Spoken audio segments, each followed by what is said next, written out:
Hey everybody, welcome back to the final video in section 2.7.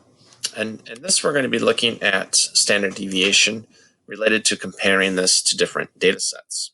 So sometimes we'll have two different data sets with two different standard deviations, two different means, and we need to use what's called a z-score to determine how far away something is from the average. And if we look here, it kind of explains where this formula comes from. So x is our data value, x bar is the average. Then we're going to calculate how many standard deviations we are away from the mean to get to our data point. And I think you'll maybe understand this better when we look at an example. But down here, so we're looking at the same thing, the average, and then it's how many standard deviations we are away from our average to get to our new value. So let me show this by example. So here we have two different students, and the first one has a 2.85 GPA. The school average GPA is 3.0, so they're a little bit below the average GPA. The school standard deviation for GPAs is 0.7.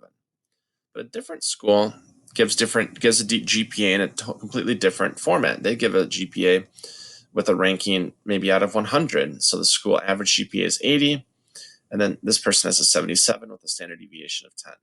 So let's take these numbers into Google Sheets.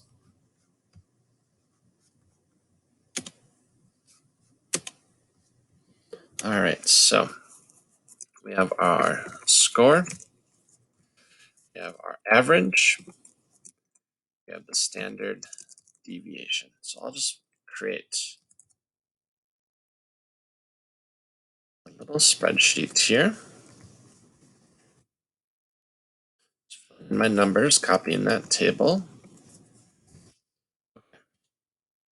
So first thing we want to do, we go back to our formulas here. We want to calculate what's called these z-scores. And the z-score is how far we are away from the mean. Where's my cursor? Lost my mouse.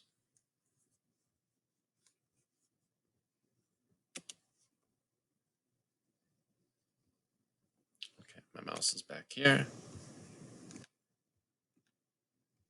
Okay, there's my mouse. So our z-score is taking our data point and subtracting the difference from the average and then dividing by that standard deviation. So what we're going to do is find our data point, which they give us, find the average, and find the standard deviation, which they give us, and then we can calculate the z-score.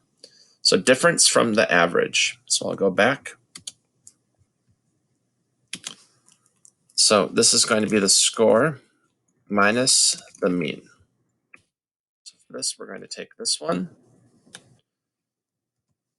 So I'll take this score, and I'll minus that mean. And negative 0.15, which makes sense because this is negative 0.15 under the mean. And over here, I'll do that again. And I can just type in 77 minus 80. I know that's, what, negative 3? But I'll just use these equations because it's kind of fun.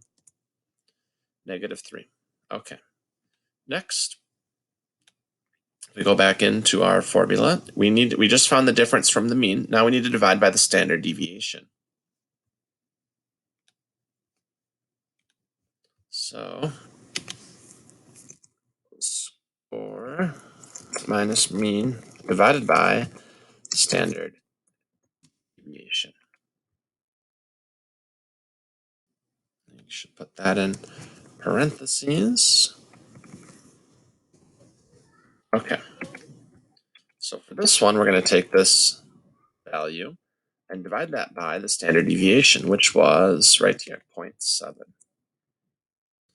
So here I take that score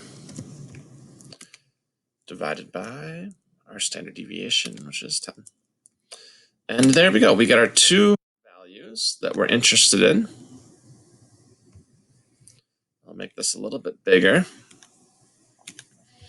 All right, so negative 0.214 and negative 0.3. And this is telling us that the person on the bottom is further to the left on our normal distribution curve than the person here. And if I go to a normal distribution curve, kind of explain what that means. So here's a normal distribution curve. We have our average right down the middle, and the further we are away from the mean, it tells us how our numbers are relating to each other. So this person was 0.3, negative 0.3 z-scores away from the mean. And if I go to back to my normal distribution, so the person would be negative 0.3 and the other person would be negative 0.2. So the further we are to the left of that average means the lower our scores are relatively. And so to summarize this person, we would say Ali is 0.3 standard deviations from the mean. John is 214 standard deviations from the mean. Therefore, John has the higher GPA compared to Ali. Because John is not as far to the left, Ali is a little bit further to the left, so therefore they would technically have the lower GPA. We can try another one here. So let me just copy in all this stuff here so I don't have to retype it. So we have some times. Our average times, standard deviations. So we want to find the difference from the score to the average. So take the score minus the average. So that person is 1 second below the average, which makes sense. So these are swimmers, so they actually want the lower times here as opposed to the GPA. They wanted the higher GPA. And I can just drag this down and it will calculate that next one for me. Oh, nothing's there. So this person was, 2.8 seconds below the average. So just from looking at this, it looks like Beth had a better time. But the team standard deviation for Beth was higher, so maybe that will come into play. To calculate the next part, we take the score minus the mean and we divide that by the standard deviation. So there we go, there's the z-score, negative 1.25. For this one, we take our score and divide that by this standard deviation, negative 2. All right, so in summary here, Angie was 1.25 standard deviations below the mean. Beth was 2 standard deviations below the mean. So therefore, Beth had the faster time because she was more standard deviations away from the mean. So the more standard deviations we are away from our mean tells us how rare our data is. And she was 2 below the mean, and we're looking for the lower time here.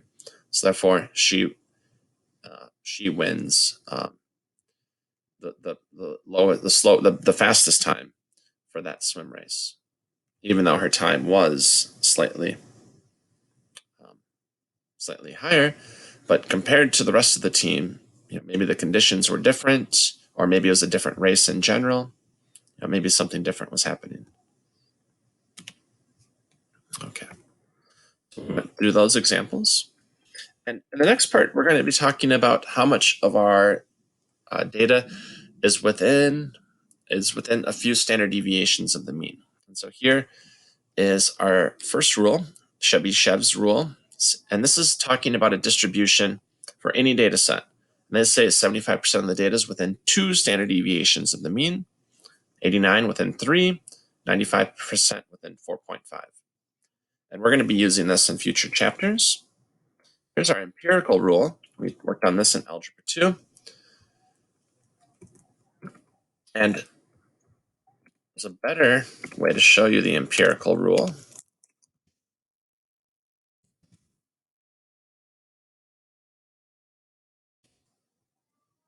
And it's looking here.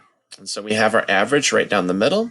And here we adding a standard deviation, subtracting the standard deviation. We have 68% of the data. And then if we add another standard deviation and another, we get our next piece, which is telling us 95% of the data is within 2 standard deviations. And so that's known as the empirical rule. We're going to be using that in the future chapters as well. All right, so that's it on standard deviation for now. Bye.